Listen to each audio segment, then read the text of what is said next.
So I'm going to demonstrate the glute bridge. I'm lying on my back with my feet about hip width apart.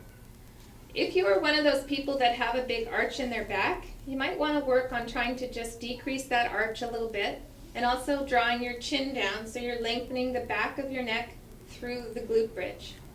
There are a lot of variations of glute bridges, and this is a demonstration of what I would call a hard style glute bridge, where you want to lift the hips to the roof as a unit.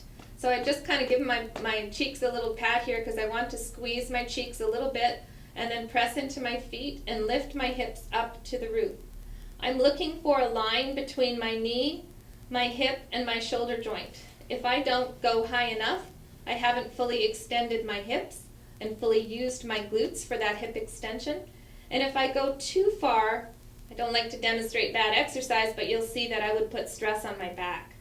So every time your hips come back down to the floor, you want to take that time to adjust that posture if you need to with your chin and your back. Press into your feet, squeeze those buns, and lift. We often get asked the question, where should I breathe in the hip bridge? And this is a body weight hip bridge. There's not a lot of demand. It's two legs.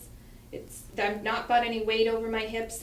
If you wanted to coordinate breath, you could initiate an inhale as you lift up. But I believe that you have to dial the amount of breath and intra-abdominal pressure you create with breath to the imposed demand. So at this level of glute bridge, I wouldn't get too concerned about coordinating your breath. Just go through reps.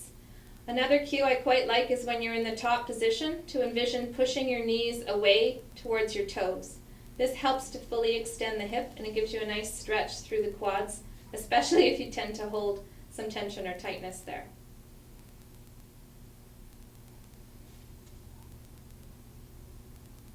This is a great, what we call anti-sitting exercise.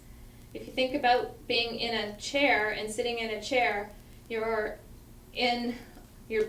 glutes are not being used. It's almost like I'm in a chair now, and then I'm using my glutes to get me out of the chair and strengthen what we coin the glutes as being the back side of the core.